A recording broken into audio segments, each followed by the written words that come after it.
Hello, everybody. Welcome to Heather Shaw is Kidding. It's me, Heather Shaw. How you doing? How's your week been? Right up top, I want to remind you, if you like the show, please subscribe wherever you listen. Rate it. Leave a review. Say you hate gay people. Whatever you need to do, get it off your chest. If you're like me, you don't have a chest, you just have another back.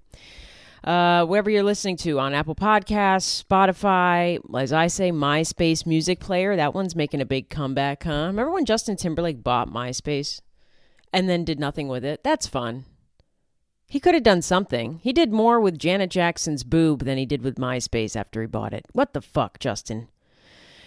Anyways, please subscribe, rate, review, do all the things. If you want to support me even further, you can join my Patreon, Heather Shaw Comedy. You get a bonus episode of this podcast every week and some other features. We have a monthly live stream going on, clothing optional. You know what I mean? From now on, we're going to start doing Zoom live streams so everybody can hop on and yell at me. Do Jim Carrey, whatever they want to yell. So join the Patreon. It's a good way to support me, support the comedy. If you like the comedy, if you don't like it, why are you here? Leave me alone. I don't have anything for you. I'm not buying what you're selling. Tour dates, upcoming tour dates. I will be in Cleveland, March 28th. Please come out. I'm also doing a gay club after my show at Hilarities in Cleveland. Great comedy club. Very excited to be there. But I'll also be at a gay club called Cocktails right after to do a quick set of poppers. I don't even think I'm going there to do comedy. I'm just expecting to show up and take some prep and do some poppers and leave a gay man. I want to walk in a lesbian to that gay bar and leave a happy, successful gay man. That is my dream. I wish that I could be a gay man. A successful one. Not like, not like a closeted, not like a P. Diddy gay. Ooh. Shots fired, kind of like the ones that took out Biggie. Ooh, Heather, it's too early in the podcast to be doing this. Allegedly, all alleged. This is a comedy commentary podcast. It's going off the rails real quick, guys. This week is going to be a rough episode. I can already tell. Let's get back to the tour dates. Cleveland. Please come out, Ohio. What else do you have to do? Meth? Please come out to the show. I think we're only at like 60 tickets sold. Please, support your gay. Cleveland, March 28th. If you can't make it to the club, try to come to Cocktails. If you're not a woman or a gay guy, probably don't go. Probably don't show up to Cocktails. Then you might get a cock in your tail. Okay. I'll be in Indianapolis in April, as well as St. Louis, April 23rd, 24th. I'll be in those cities. I'll be in Janesville. God, I still haven't found out how to pronounce that. It's going to be a fun surprise. I'm going to be in Wisconsin. I don't have the dates, guys. I think that's in June. Maybe. We'll see. It'll be a fun surprise. But I'll be in Wisconsin this year. Check Heather Shaw Comedy for these tickets, will ya? I'll be in D.C. in June for sure. I'll be in Richmond, Virginia as well in June. Please come out to that show, Richmond. I'm looking forward to seeing Virginia. I was just in Nashville. Again, all those tickets are at heathershawcomedy.com. Thank you so much. Let's get into the show, huh? I mean, we kind of already got into it. I said a lot up front. I said a lot about, Diddy being closeted and killing Biggie. And wouldn't it be funny if the stream just cut now? Boo! I never get a podcast again. No one hosts it. I was in Nashville this past weekend for a couple shows. What a fantastic city. I love it. I think I got sick. I'm not feeling too great. Can you tell I sound even more manlier? Even more manlier. Because, a lot of times when I go online, people go, it's crazy. You look like Jim Carrey, but you sound like Ellen DeGeneres. And my day is ruined every time I read that. If I had staff, I'd treat them well. I promise you. I'm not Ellen DeGeneres. I'm Ellen DeGenerate. Yeah, my voice is maybe a little lower. I don't feel like I don't have like the regular sickness. I don't have the chills. I'm not congested. I just have a very sore throat and I'm very tired. But we're doing this episode. Fuck it. No excuses. We're here. But just letting you know, I'm a little under the weather. I know last week I thought I was under the weather. It turns out I think I had dairy or something. If I have dairy, my whole life is ruined because I'm vegan, because I'm a lesbian, so I have to be. It's a requirement. It's either be vegan or buy a Subaru. It's just cheaper to eat shitty food. I call vegan food Fisher Price food Because it really looks like something you'd find in a kid's playset kitchen. The bacon looks like Band-Aids.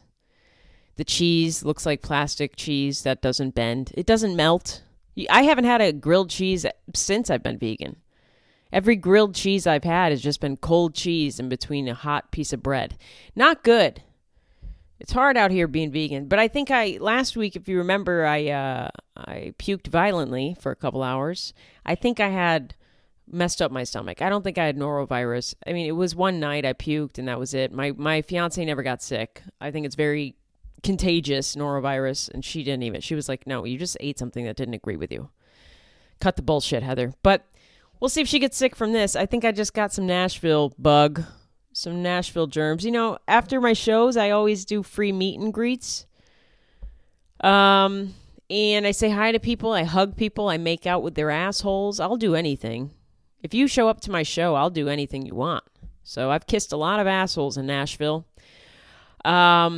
And I got a little bug, I think. I got a little sick. But I feel I don't have the chills or anything, which is what my barometer of sickness, because I can function as long as I don't have, like, I feel like I want to die. You know, it doesn't feel like a hangover. So I think I'm all right. I just feel a little scratchy throat. Could be AIDS. We'll see. All right. Nashville was great. I like Nashville. I think it's a high probability that I'm going to be moving to Nashville. I really like Nashville. It reminds me of a cleaner Austin.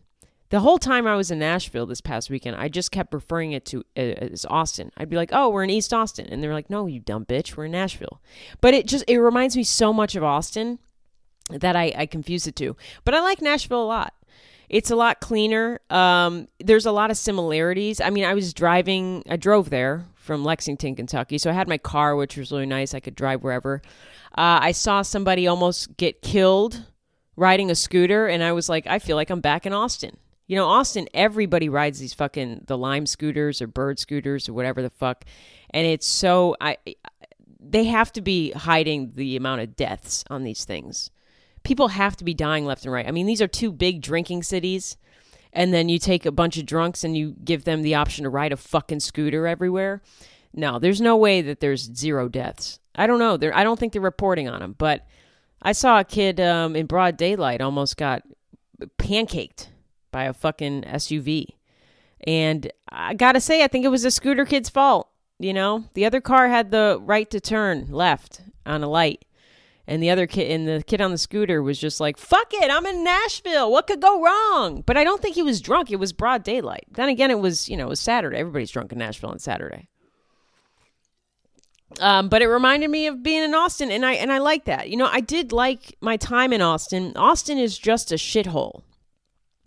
You know, the infrastructure is really bad. They don't put any work into it. It's fairly small. It's a fairly small city. The amount of people that live there now, you feel it. You really feel it. It's cramped, and the infrastructure is trash. I don't really mind the homeless problem in Austin. You know, I never felt in danger being around the homeless people. They were chill. You know, they're in Texas, they're in Austin, they're hanging out. I never felt like no one was going to attack me. But I was walking with people everywhere. So I would never walk alone, really anywhere. People want to, inappropriately attack a 12-year-old boy. That would be me.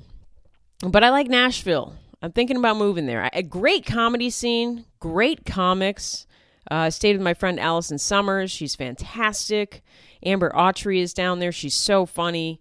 Libby Higgins lives there. I love Libby Higgins so much. I think she's doing her tour thing with Chelsea Lynn, if you know who that is. So I vibe with it. So I'm thinking I'm going to move there at the end of the summer. I'm excited for it. My fiance's got to take the bar, and then she can be free, and then she can live her life outside of Kentucky. So I'm looking forward to it. It's good. I don't fault the city for getting me a little sick. You're going to get sick in places that are fun. I didn't go to Broadway at all. Broadway is very much 6th Street. God, I fucking hate saying that. It's called Dirty 6th. They call it Dirty 6th in Austin. It's the strip of bars downtown that gets a little rowdy and insane. You wouldn't go there if, like me, I don't drink anymore. I'm trying to keep the mouth farts to a minimum on this episode. I haven't gotten any more complaints, but I said today is the day I be a lady. I'm sick. I'm starting to feel a little like a straight woman. I'm going to be a lady on this show. There will definitely be some mouth farts. I'm drinking Topo Chico Lime. But, I'll try to give you a warning on the MFs, the mouth farts. But if it happens, let it happen, baby. Come on. You don't have a little gas in your ass? All right. So Nashville has Broadway, and Austin has Dirty Sixth. I don't go to Broadway. I don't go to Dirty Six. I don't drink anymore. It just reminds me a lot of Austin. The scene is nowhere near as insanely popular as it is in Austin, but that's okay. You have Rogan's Comedy Club. Sidebar, if you want some drama, and I am not partaking in this at all because I'm not a part of the Austin comedy scene anymore, but there is a comic. His name is Ty, Thai Rivera, and the man is putting Joe Rogan's Comedy Club on blast. Good Lord. If that's the quickest way to not get work. I mean, you can still work as a comic in Austin, but good Lord. He's got on his Instagram and his YouTube, he's talking some shit about the club. I guess he's unhappy with the paid spots. To me, the paid spots seem good. Most clubs will give you maybe like $25-$40 to do 10 minutes of comedy at their club, if that.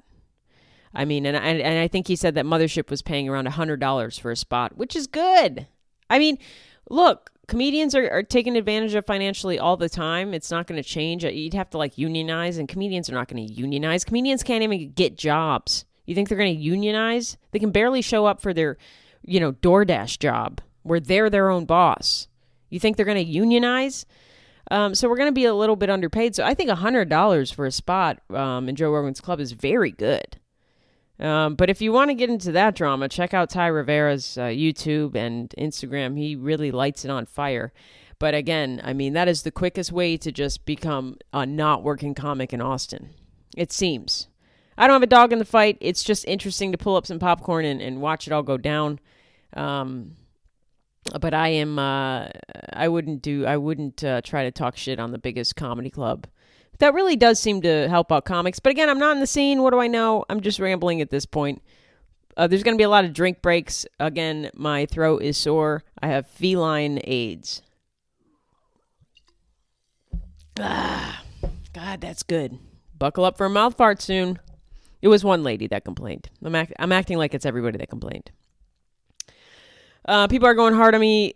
That's not we shouldn't say that. People are going hard on a video I posted. God, is my voice low? My God, it sounds like I'm transitioning. Don't call me Heather. My name's Heath. Posted a video. Side note, my friend Big Tim Murphy, he's a really fat ginger redneck who has very progressive ideals. He looks like he would, join the Klan, but he is very progressive. He's like, very progressive, more progressive than I am. Very woke. But he always tells me, he's like, Heather, that's how he talks. He sounds like this. My name's Big Tim Murphy. He sounds exactly like that. I mean, this guy's 300 and some pounds, maybe more. I'm being generous with his weight. 350, let's say. Maybe, 350. Ginger hair, wears overalls everywhere. And he talks like this. My name's Big Tim Murphy. And he always says to me, whenever I see him in person, he goes, Heather, when you going to transition so I can kick your ass? Because I can't hit a woman, but once you transition, I'm going to beat your fucking ass. He's the best. I love him so much. He's a deep character. He once tried out for My 600-Pound Life. I know, it sounds like he's like auditioning for it. Like, what is that audition? How many buckets of fried chicken can you eat in one sitting? He submitted to be on My 600-Pound Life when he was heavier. He's lost a considerable amount of weight. Good for him. Amazing. Shout out to Adderall. No Ozempic. Just Adderall and walking everywhere. And being unemployed. But when he was at a heavier weight, he was probably pushing 500, and he submitted to be on My 600-Pound Life. And they denied him because they said, hey, buddy, you can't be on the show because we need you to be immobile. meaning we need you to not be able to walk. You've got to be sitting up in a bed all day if you want to be on this show, buckaroo. And he said, God damn it. I don't just sit up on bed rest and shit in the pan. God damn, I can't even get on my 600-pound life. It was a whole thing. It's just a fun idea that such a large, fat man got rejected from my 600-pound life. It's a good thing, though. He's a mobile guy. He walks around. Shout out to Big Tim Murphy. He is kind of big on TikTok. His handle is Uncle Big Tim, I think, which it sounds really creepy. It sounds like an uncle that touches you weird. An uncle that touches you funny. But he's great. He's on Instagram as well. Check him out. He's a very funny guy. I love him so much. But he does always give me shit. But I posted a video about a fun little video. A woman on TikTok was saying, hey, can somebody explain to me what they mean when they say that marriage is hard? And I quickly said, hey, if somebody says marriage is hard, that just means they're married to a man. A quick little joke. Nothing, just a little blip of a joke. Is there some truth in it? Depends on your man. There are great male partners. Don't get me wrong, not all men. But there are also really awful, shitty male partners. And not partners that beat your ass or use heroin in your bathroom on Thanksgiving. Just men that don't pick up after themselves, expect you to do all the laundry, don't help with the house chores, don't help with dinner, don't help with the children. Men that are stuck in the fucking 1950s, but making the salary of, a millennial in 2024. So not much. So I made a quick joke about that. But it's also true. I see on TikTok nonstop. I always see women, and maybe it's just the women that are unhappy that get on TikTok to complain about their marriage. That seems about right. A lot of women are not happy with their husbands. But it's also like, hey, lady, you married him. What did you think? He was going to change after the second kid? At the best, your husband is at the best right before you marry him. So, do a little assessing. I think it comes from people settling too. Because they have this, idea. I have to get married by this age. I have to have kids.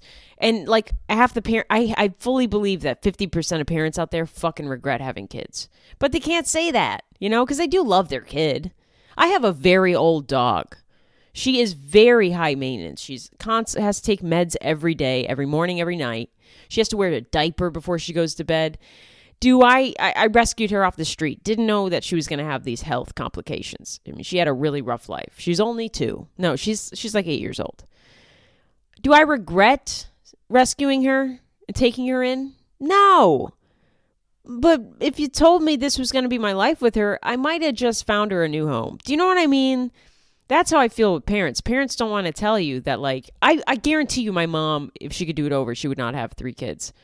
And we're all gay. So, not that she's homophobic, but she would be like, wait, so you're telling me if I could do it all over, I don't have to have these 3 faggots following me around forever? Fuck yeah. Erase them. I want a new life. My mom loves us. I know that. But I also know my mom would also love to never have had kids. And that's okay. That's totally understandable. I think more parents should speak up on that. Anyways, the men got real upset about this whole me making a joke on my Instagram account that is titled Heather Shaw is Kidding. That is my handle. Heather Shaw is Kidding. And that doesn't help anything. Whenever I post jokes online, especially Instagram, people just seem to forget that Instagram handle. Or that I'm a comedian. Or that I'm not running for office. What do you fucking care what I think? I'm a frail lesbian. You could breathe on me and you'd break a bone. You could take me. The men got mad at this video. A lot of men started chiming in with the same comments. Now, there were some men, I'll say before I get into the angry men, there were some men that got the joke and were like, yeah, we can be hard to be married to sometimes. Another guy made a really fun comment. He goes, I agree with you, Heather. That's why I married a woman. It was just fun. That's a fun comment. Men that are secure in their marriage and know their place or understand maybe the trials and tribulations of being married to them, they had fun with the video. They didn't take very big offense. You know who took offense to that video? Men who are shitty husbands. Holy shit, the shitty husbands came out in droves and they were dropping stats on me left and right. I mean, every shitty husband must have went to Google to look up these stats or read one comment and then they all just, repeated after each other. Non-stop, I kept reading, actually, lesbians had the highest divorce rate of any married people. And also, lesbians had the highest amount of reported domestic violence. And I just kept seeing this comment over and over. And to address that, it's like, yeah, lesbians do get divorced the most, and here's why. Number one, lesbians rush the fuck into shit, okay? So lesbians are marrying. If you look at a lesbian the right way, she'll marry you. You know what I mean? If your first date with a lesbian, 2 lesbians go on a date and their first date is great, hey, guess what? They're engaged. The U-Haul joke is rooted in reality. Do you know what I mean? I waited 2 years to get engaged, and that is 75 years in straight. So, lesbians rush the fuck into things, so I think that's number one. Number two, lesbians know when to call it quits. Lesbians know when to go, hey, this fucking sucks. Let's break up. Now, a divorce is basically saying, do you want to have a really expensive breakup? But lesbians know when to call it. And also, I don't think the majority of lesbian couples married have kids. I think that they're out there. Obviously, lesbian couples have kids, but I think the majority of married lesbian couples don't have kids. So it's a lot easier to divorce. To divorce when you have kids is so fucking brutal, dude. I couldn't imagine. So lesbians are going to have a higher divorce rate because it's much easier for them to get divorced. Women, straight women or whatever, women that are married to men, maybe they feel ashamed of divorce, or maybe they don't want to fuck up the kids even though the kids are already fucked up. I think that women married to men are more likely to suffer in a miserable marriage than to just be like, all right, bye, see ya. This was fun. Thanks, Rhonda. We'll still remain friends. That's great. Every lesbian that divorces just becomes best friends. That's fun. Lesbians are a fucking weird breed. We're fun though. And we know when to call it quits. Sorry. I wanted to respond to this, but I didn't want to keep responding to every fucking guy that went to Google and looked up the divorce stats. Because there's no fucking way all these straight guys just knew lesbian divorce rates off the top of their heads. And if they did, that they're gay. They're gayer than me. I know nothing about lesbian divorce rates. So that's pretty gay. I told a guy that, and he came back and said, I refuse to let you tarnish the name of men. And I said, you're really riding the dick of men hard. That makes you even gayer. You defending men to the death, that's pretty gay behavior, Adam.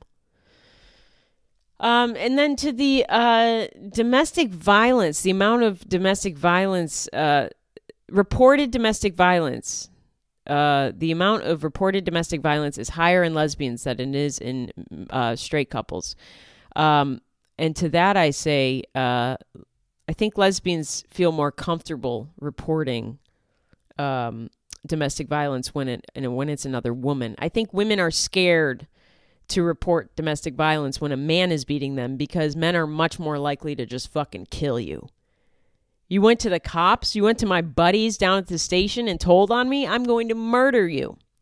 I think that's where that comes from. I could be wrong, but I think overall, I think it's less threatening to report domestic violence from a woman.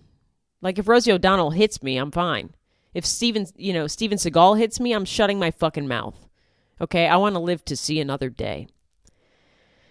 But the men were quite offended by that. Not all men. Once again, there were a lot of cool guys. I pinned one comment. The comment I loved was from a guy who understood I was just taking the piss out of him. It's not that serious.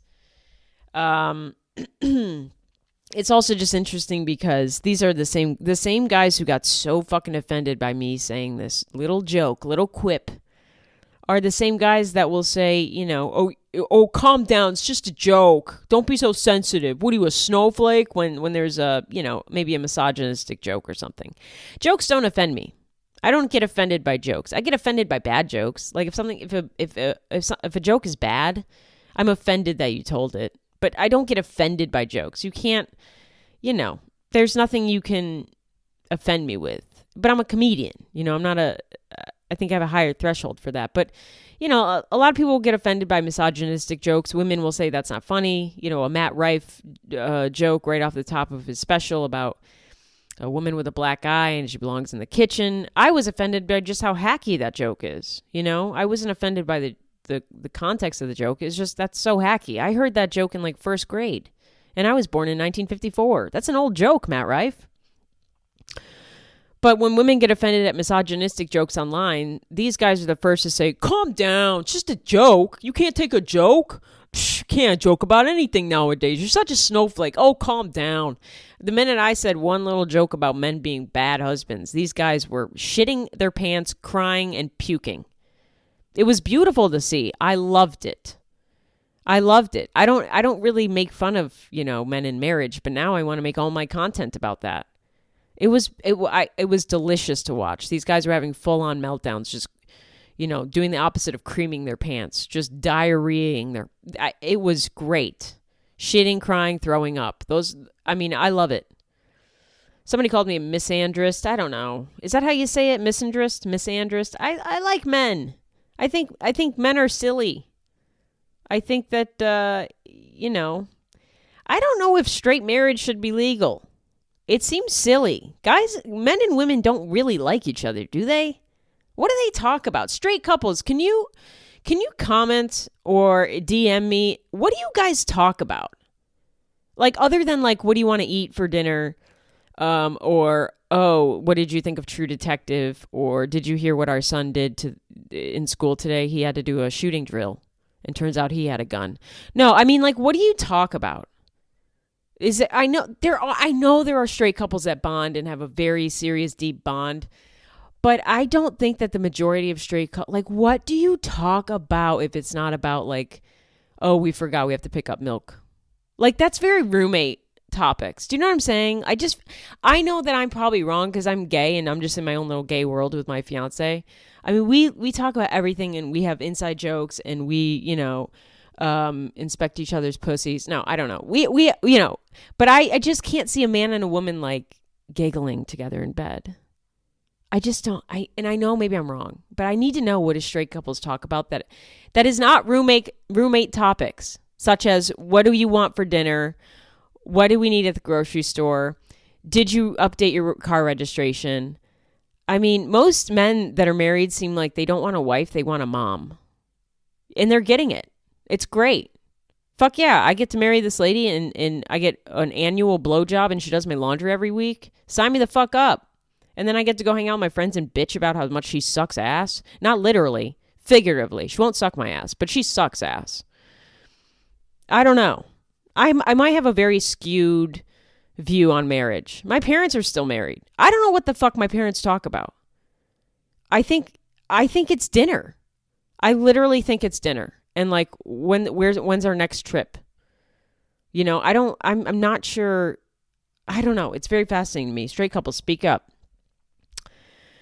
We're doing good, gang. We're doing good for me being a little sick. I hope this episode is okay. It seems like I'm ranting a bit, but you know, you get what you can. I might put out another episode this week to make up for this if this is bad. I can't tell.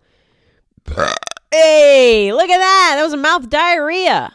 All right. No, mouth diarrhea is puke. Let's get into some ads now that we've talked about mouth diarrhea.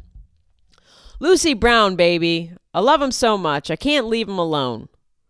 You should enjoy coffee from Lucy Brown Coffee Bar without ever leaving the comfort of your home. I'm about to go pick up some coffee from Lucy Brown Coffee Bar located here in Lexington, Kentucky. But you can get Lucy Brown coffees, what they offer, wherever you live. You don't have to be in Lexington, Kentucky doing ketamine with the horses like me.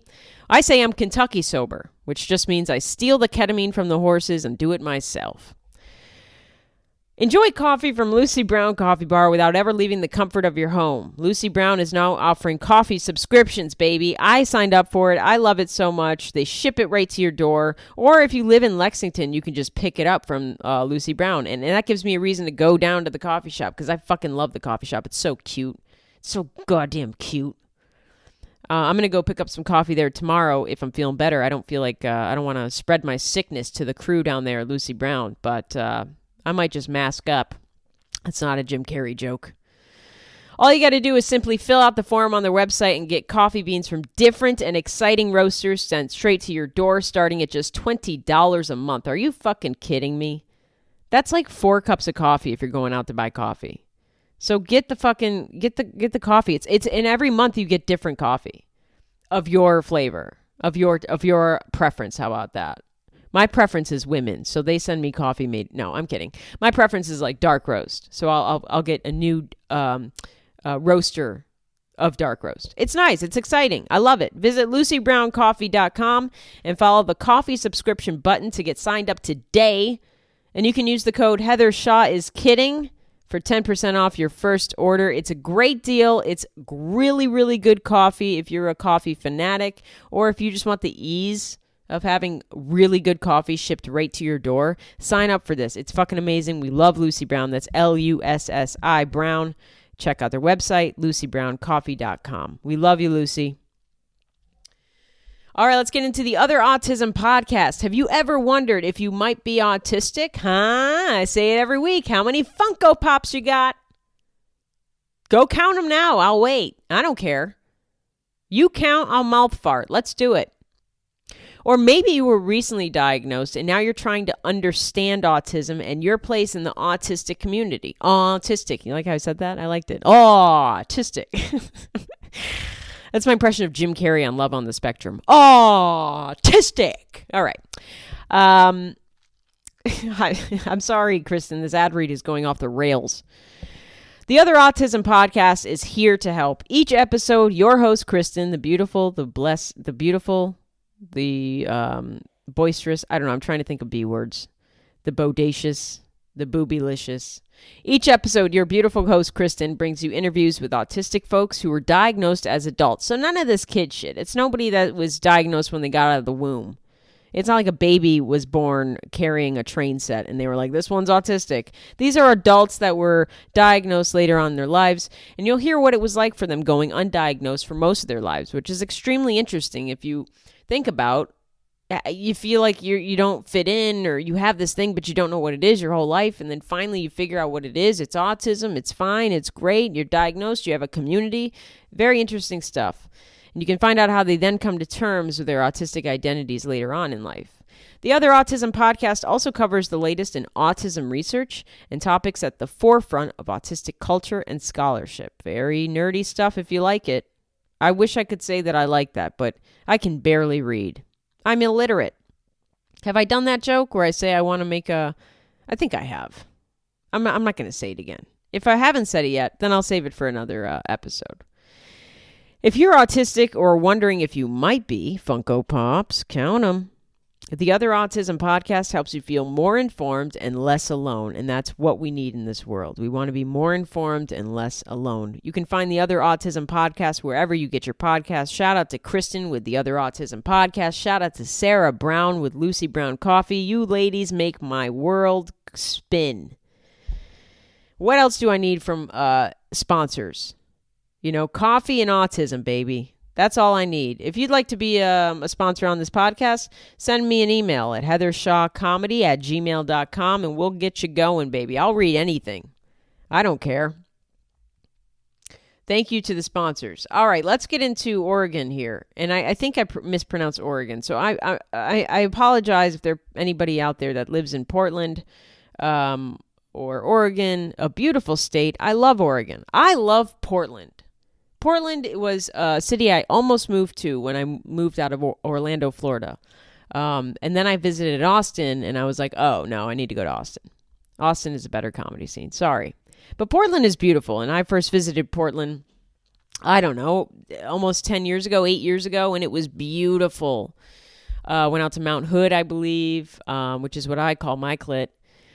It was beautiful. I loved it. I loved the city, had a great vibe. And then I would visit every 4 years after that. And it just seemed to decline and decline. And I was there in the fall. And look, I love Portland. I'll always love Portland, but it just seemed a little rough. It seemed a little rough over there in Portland. I was visiting with my friend. I stayed with him. His name's Lee. He's got a house out there. And he was explaining, I mean, it's gone down a little.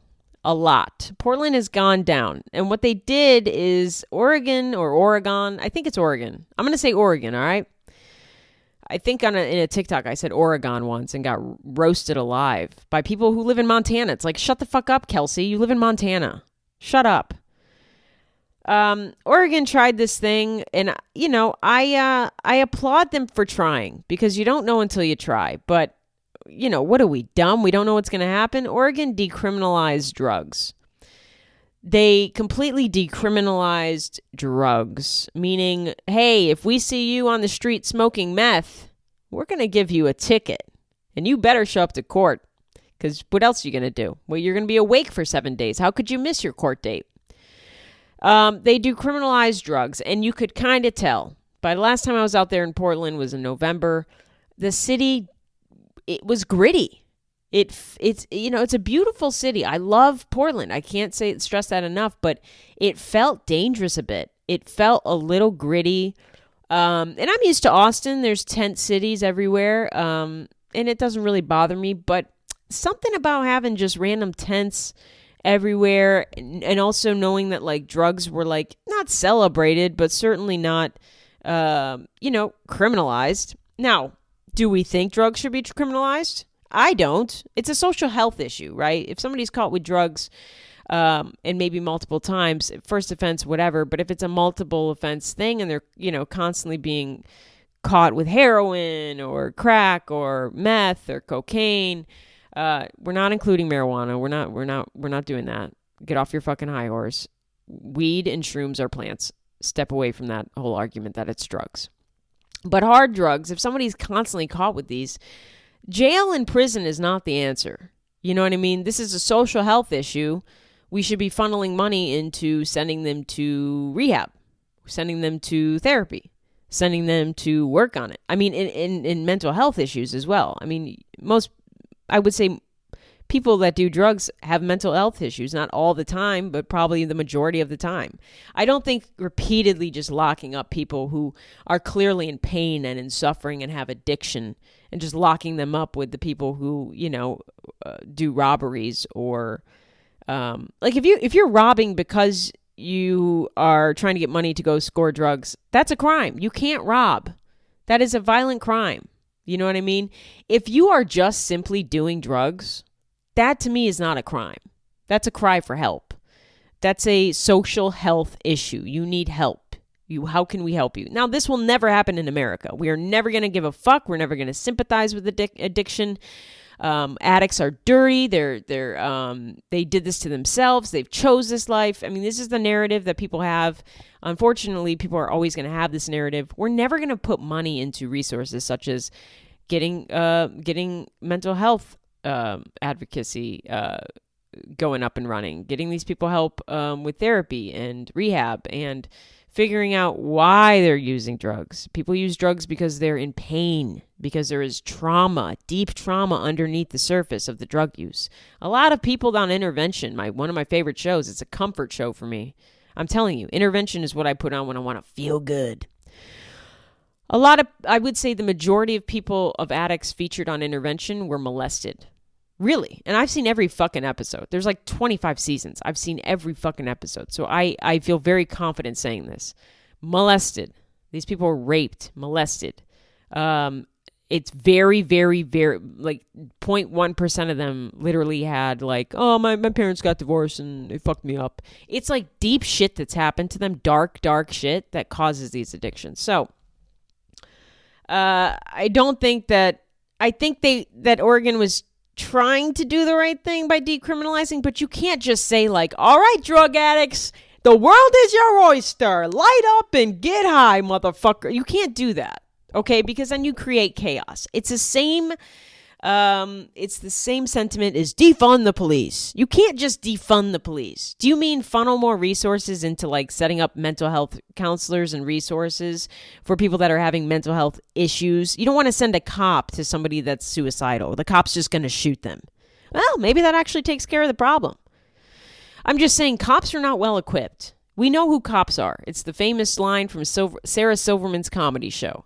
She got pulled over by a cop. The cop says, do you know why I pulled you over? And Sarah Silverman says, because you got all C's in high school. I mean, that's who cops are. Cops are just failed losers with a gun.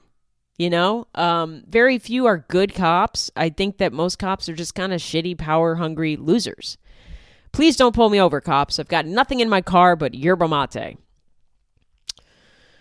So I don't think defunding the police does anything. We still need police presence. You know, you can't have a functioning society without police. Police have the worst fucking job in the world. Now, I call them losers, but police really have the worst fucking job in the world. Their job is to go take care of people at their lowest point.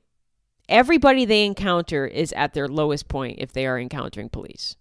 And that's the police's job. The police's job is to go around and handle people all day that are at their lowest points. Do you know how much no wonder cops go home and hit their wives. Do you know what I mean? Like, it is the most miserable job I can think of besides being a school teacher. And they get paid shit. I mean, you know, and some of them are racist, you know. You put them in situations you put racist people out there with guns. What's going to happen? I'm not saying all cops are racist. I'm not saying all cops are bad. I don't believe that. I don't think all cops are bastards. I just think, they shouldn't be out there handling somebody with mental health issues. It doesn't end well. Cops shoot. It's like, if somebody's having a schizophrenic episode and cops show up, that schizophrenic kid is going to die. The cop is going to shoot that motherfucker because they're scared of anything. Cops, for having so much power and control and guns and tasers, boy, they really are, they'll shoot at anything. So I don't think defunding the police works. I think you gotta pull resources and put resources into having different people go out to handle certain cases. If it's just a straight domestic violence case, sure, send out a cop. Maybe give them some better training. Cops get, less training than hairstylists do. You need more hours in cosmetology school than you do need in the police academy. Seriously. I think it's absurd. I mean, Jesus fucking Christ. But I don't think you can just completely decriminalize drugs. And Oregon tried and they failed. I mean, you're creating an atmosphere that's rampant with, drug use, maybe some violence. People don't get better when you just hand them a ticket for their fentanyl use. People OD. People get ballsy. They just start, going to parks and there's violence. My friend Lee, who lives in Portland, the homeless problem kind of that arose. There's a higher homeless percentage. People go, I can go to Oregon and just do fucking drugs and be homeless, and the violence there is bad. My friend Lee, his now fiance, was walking her dog, and a mentally unstable, maybe drug addicted woman with a hammer just started chasing her and tried to attack her. And she could have very well killed my friend's fiance. Very well. She had a hammer. I don't really know how that happened, but I don't really know what came of that. I know that my friend's fiance is still alive. Her name's Katie. She's doing great. But it was very terrifying for her just walking her dog at night. And not in not an area that would be like, oh, well, why were you walking your dog at night there? And in just an area in Portland that she felt like she could walk her dog near her apartment complex. And the cops came out and really didn't do much. I don't know what it was. I don't know if it was just another Tuesday for them, or if it was like, what are we supposed to do with her? I don't know what came of it. Nothing really came of it other than they got the fuck out of that area and bought a house outside of the city. That's what happens, It'll be interesting to see. So they're recriminalizing drugs. So they're just going back to what it was before, which will maybe clean up the city. But you kind of already set yourself up, Oregon, huh? You've invited in all this drug use. You said, we're the crack den. Come on in. We're the crack den state. Whatever Oregon state motto is now, it's just welcome to the crack den. And now they're flipping it and saying, well, just kidding. Now we're a rehab center. It's like, it doesn't work. I don't know what'll come of it. It's very interesting. And I applaud the state for trying. But, what did we think was going to happen? Did we just think everybody was, I don't know. It's a touchy subject. And until we put money in the right areas for this shit, it's not going to get fixed. Completely decriminalizing drugs is not fixing the problem. Completely criminalizing drugs is not fixing the problem of addicts. What we need to do is help them, get them into rehab facilities where people fucking care about them, or get them into inpatient treatment or outpatient treatment or mental health facilities, because some of these people are just a cuckoo bananas. With or without the drug, some people are just a cuckoo bananas, you know what I mean? And they just need to be somewhere and get the help. But they certainly don't need to be in prison. Thank you for coming to my TED Talk on Oregon. I love you, Oregon. I always will, but it is very interesting what they're doing out there, and we'll see what happens. All right, what else do I want to talk about? Kate Middleton is missing. She was missing. She just resurfaced. A lot of people were doing conspiracy shit. Why do we give a fuck about the royal family? Why, especially us in America? Why do we care? We still care?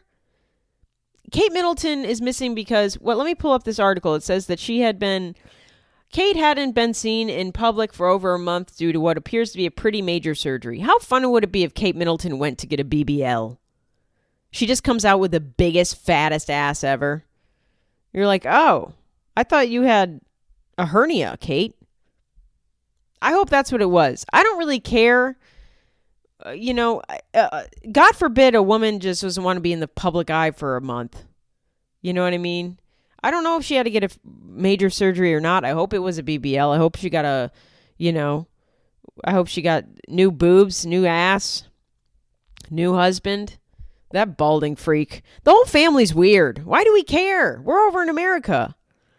Meghan Markle married into the family and was astonished that they were racist. Like, what did you think? It's the royal family. They're all incestual weirdos. I don't understand why anybody gives a fuck about the royal family. It's fascinating to me. And now Meghan and Harry are over here trying to, I don't know. They were trying to be reality stars, and then Harry released that book where he had an English accent just talking about the wildest shit. Diana left early. She did it right. She got the fuck out of Dodge. Holy shit. That whole family is weird as shit. All of them. It's weird. It's a weird institution. Why do we fucking care? Who cares if Kate Middleton disappears? Who cares? Give her a break. Imagine having to always be... Well, she married into the family. That's what she gets. I hope she got a BBL. That's all I'll say about that. And now, Prince... What's the guy's name? I don't even give a fuck. Prince Charles? That guy's got ball cancer? He was put in charge for 4 months, and they were like, turns out you have cancer. I mean, who cares? I mean, I can't even say no disrespect to the royal family because I'm clearly disrespecting them. I just don't give a fuck about any of them. What did they do for anybody? What did they do? Diana did shit. What the fuck do these people do other than, hide their weird pedophilic uncles or, and like Prince Philip is like, isn't he like a pedophile or was? I don't even know if he's alive. I don't care. Kate Middleton, please get a BBL. That's all I'm going to end with that one. All right, before I go on, I did want to talk about Bradley Cooper being an embarrassing man. He's really embarrassing, Bradley Cooper. You can tell he really, really wants the Oscar for Maestro, the Leonard Bernstein biopic that he had his hands in. I don't know if he wrote it, but it seems like he did. He wrote it, he starred in it, he directed it, he produced it. It's his love project. Clearly an Oscar grab movie. Clearly. And he's been losing left and right to, what's that freak's name? Cillian Murphy. I like that guy. He's fun. He has the best reaction memes ever. I was thinking of Benedict Cumberbatch. What a horrible name. But Cillian Murphy, he was an Oppenheimer. So he's winning all the Oscars. And boy, Bradley Cooper. I mean, this was supposed to be he's really embarrassing himself. This is supposed to be his Oscar run. He did this Maestro movie. Seems very passionate about it. Good for him. I don't know anything about Leonard Bernstein. The only composer I care about is Lydia Tarr. And she's not even real. That's the only composer I give a fuck about. But he's kind of embarrassing himself. There was a clip that I kind of roasted on TikTok of him sitting with Leonard Bernstein's children. Bradley Cooper had never met Leonard Bernstein. Had never spoke to the man in real life. Did not know him with one iota. Never met him. And at one point, somebody asked Bradley Cooper while he's sitting next to Leonard Bernstein's own children if Bradley Cooper missed Leonard Bernstein. and Bradley Cooper doing his best actor, embarrassing, cringe bullshit. Delusional bullshit. It makes me so angry to watch this clip. He tries so hard to cry, and he goes, yeah, God, what do I miss him, man. What do you miss about Leonard? What do I miss about him? Oh, God, it's crazy. What can I say? What can you say, Bradley? You've never met the fucking man. I mean, that's like me getting on TV and being like, John Bonet, she was just so good at what she did. What do you miss about John Bonet? Oh, God, everything. What do I miss most about John Bonet? Probably, just talking to her. I never got to do that. I miss that. I miss it. I miss holding her hand. I never held her hand. Not once. I was 18 when she was 7. It's just fucking crazy. And his kids have to sit there and watch this fucking cringe actor cry about missing their own father. Can you imagine? Bradley Cooper does a biopic about your dad who passed away and he had never met him? And Bradley Cooper sits next to you and talks about how amazing your father was and how much he misses him and what he goes on to be like, I felt him in the movie. When I was filming this movie, I just felt him. He was there. I know he'd be so proud. It's just like the most cringe Oscar baiting bullshit ever. Shut the fuck up, Bradley Cooper. No one cares. Leonard Bernstein is embarrassed for you. He's been an embarrassing person. And Bradley Cooper is probably going to lose the Oscar. So all of this crying in front of Leonard Bernstein's kids about how much you miss their dad, how he was such a good friend of yours, even though you never fucking met him. He's been an embarrassing man. And I still am on the side that Bradley Cooper is in the closet. Allegedly, comedy commentary, just my opinion. I think Bradley Cooper's in the closet. I think he has a kid. I think he made a kid. He probably jizzed in a cup and they inserted it. But I think he's down low. I think he's a gay. He had that weird photo shoot with Suki Waterhouse. Suki Waterhouse was like 21 or 22 years old, and Bradley Cooper was like 35 to 38 years old at the time. And they were sitting in the park. Like Suki Waterhouse, this girl was laying in his lap in the park, very public park. And Bradley Cooper is reading Lolita. Ugh. Get the fuck out of here. Ugh. Come out of the closet and be who you are. Oh my God. Lady, you're embarrassing us, Bradley Cooper. How is Lady Gaga your friend? How has she not gotten through to you? Anyways, if he loses the Oscar, boy, oh boy, all that work for nothing. We'll see how much he really cares about Leonard Bernstein after he loses the Oscar. Do you think he'll ever talk about him again? Or do you think he'll be embarrassed and just go, yeah, whatever, it's a pet project. Yeah, whatever. Yeah, Leonard Bernstein's great. Whatever, yeah. Pass me my fake prosthetic nose. All right, we did it, guys. We did this episode. I was feeling a little... I feel fine. I'm sorry if I sounded like an even more of a man this whole episode. Thank you for listening. Thanks for people that reach out with some good feedback, or they say, I joined Patreon because I couldn't get enough of you. That's so nice to see, to hear. I hope you enjoy these podcast episodes. If you do, please remember, subscribe, rate, review, baby. It's the 3 things you can do that help this podcast grow in numbers and get out there to the public. Because a lot of people don't know I have this podcast. So I'm just hoping it grows organically, like kale. I want to be the kale of podcasts. Remember, you can grab tickets for my live shows at heathershawcomedy.com. Again, I'll be in Cleveland, Indianapolis, St. Louis, Janesville, Janisville. I'll never know. DC, Richmond, and I'm securing some North Carolina and South Carolina dates. We'll see if those come to fruition. You can also support the show and get bonus episodes every week by subscribing on Patreon at Heather Shaw Comedy. And you can also find me on TikTok, Instagram, Facebook, MySpace, mugshots.com. Until next time, stay gay. See ya.